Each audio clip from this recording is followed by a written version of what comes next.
First of all, to thank Mr. Kirby for his thought-provoking presentation here, and there's certainly food for thought, and I don't mean a pun by saying that, but just do you not think that there is need for a balance here, particularly in Ireland, where we, on the one hand, we take into consideration our size as a nation, our impact globally, and our ability to produce food, and that we balance that.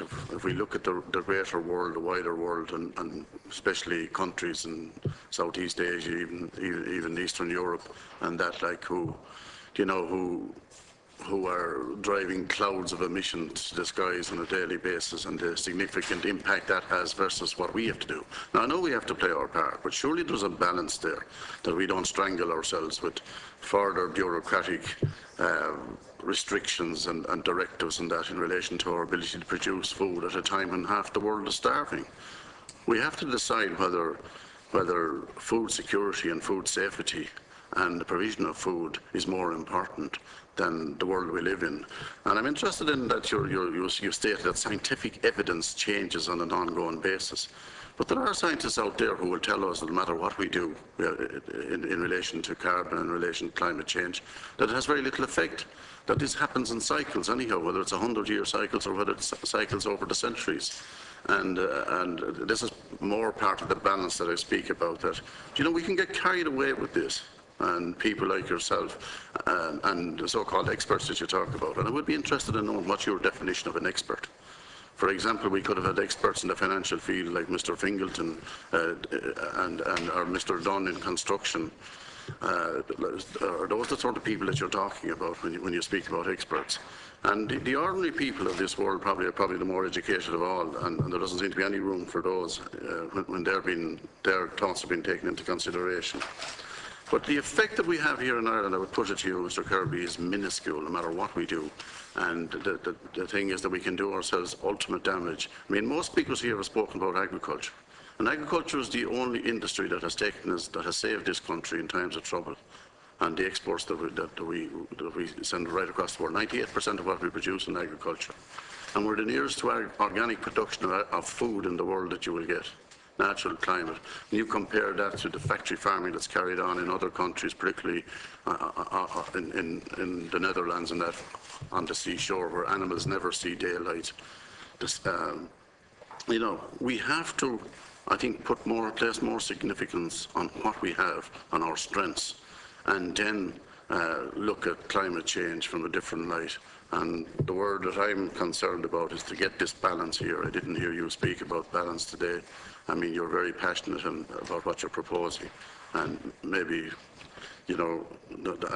we can work on that, but I think we should work on it on the basis that it does us least damage, that we're able to reach our food production targets, and that we place more emphasis on the people who are starving in the world.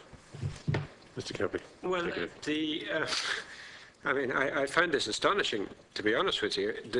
President Obama said last Tuesday in his address that now 97% of the world's scientists have reached this quite remarkable consensus of the seriousness of what we're facing, and it's due by and large to the actions of our human activities on the environment. So when I talk about experts, I am talking about the hundreds of the world's leading scientists who work in the Intergovernmental Panel on Climate Change, who are going to have their 7th report out later this year. I am not talking about the Michael Fingletons of this world. So let's not minimize the importance and the weight of the scientific advice that we're getting. And you mentioned that I said it's changing. It's changing because the scientists are learning more and more that these very complex activities of the global climate are changing, in fact, in even worse ways than they would have as recently as 2007 predicted. So things are getting worse at a faster rate than they would have predicted.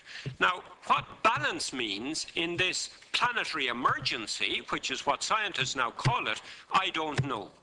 And the idea that we are some small contributors takes away from the fact that we have the I think 7th largest global footprint in the world of the 200-odd countries that exist in this world. we are a major contributor. Of course, we're a small country, so overall it doesn't contribute an awful lot. But the ways in which we produce goods and services and live our lives is on the worst end of unsustainability in today's world. And if we talk about balance, and if we talk about giving our agriculture the chance to continue, then we're basically abdicating responsibility. Any country in the world can say this. Every country has its own individual challenges. And if you read the World Bank's report that came out last November, Turn Down the Heat, about the effect on food supplies in this world, if the sort of development that's happening now is allowed to continue, it is absolutely devastating. Within the lifetime of our children, it's going to be devastating. So if we're serious about food security, we're serious about dealing with the problem of carbon emissions. And I think talk about balance in this absolutely urgent and immediate situation is abdicating responsibility. Thank you, Mr. Kirby. And before the vote is called on the Dáil, I'm going to ask